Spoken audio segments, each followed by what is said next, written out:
Villain cinema Kannada cinema ಲೋಕದಲ್ಲೊಂದು ಬಿರುಗಾಳಿ ಎಬ್ಬಿಸಿದ ಚಿತ್ರ. ಈ ಮೊದಲು ಕಲಿ ಎನ್ನುವ ಸಿನಿಮಾ ಮುಹೂರ್ತ ಮಾಡಿ ಭಾರಿ ನಿರೀಕ್ಷೆ ಹುಟ್ಟಿಸಿದ್ದ ನಿರ್ದೇಶಕ ಪ್ರೇಮ್ ಮತ್ತೆ ಶಿವಣ್ಣ ಮತ್ತು ಸುದೀಪ್ ಅವರನ್ನ ಹಾಕಿಕೊಂಡು ದಿ ವಿಲನ್ ಸಿನಿಮಾ ಮಾಡ ಹೊರಟಾಗ ಸ್ಯಾಂಡಲ್ವುಡ್ ನಲ್ಲಿ ಮತ್ತದೇ ಹವಾ ಸ್ಟಾರ್ಟ್ ಆಗಿತ್ತು. ಶಿವಣ್ಣ ಮತ್ತು ಸುದೀಪ್ ಅವರನ್ನ ಪ್ರೇಮ್ ಹೇಗೆ ತೋರಿಸ್ತಾರೆ ಅನ್ನೋ ಕುತೂಹಲದಲ್ಲಿದ್ದ ಅಭಿಮಾನಿಗಳಿಗೆ ವಿಲನ್ ಫಸ್ಟ್ ಲುಕ್ ಮತ್ತಷ್ಟು ಕುತೂಹಲ ಸೃಷ್ಟಿ ಮಾಡಿತ್ತು. ರಾಮ ರಾವಣ ಎನ್ನುವ ಟ್ಯಾಗ್ ಲೈನ್ ನೊಂದಿಗೆ ವಿಲನ್ ಸಖತ್ತಾಗಿಯೇ ಗಾಂಧಿನಗರದಲ್ಲಿ ಹವಾ ಮಾಡುತ್ತಿದೆ.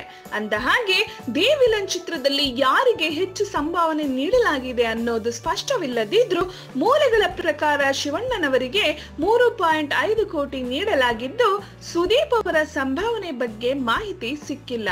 ಆದ್ರೆ ಸುದೀಪ್ ಅವರ ಮಾರ್ಕೆಟ್ ಸುಮಾರು 7 ಕೋಟಿ ಇರೋದ್ರಿಂದ ದಿ ವಿಲನ್ ಸಿನಿಮಾದಲ್ಲಿ ಸುದೀಪ್ ಅವರ ಸಂಭಾವನೆ ಎಷ್ಟಿರಬಹುದು ಅನ್ನೋದು ಸದ್ಯದ ಕುತೂಹಲ.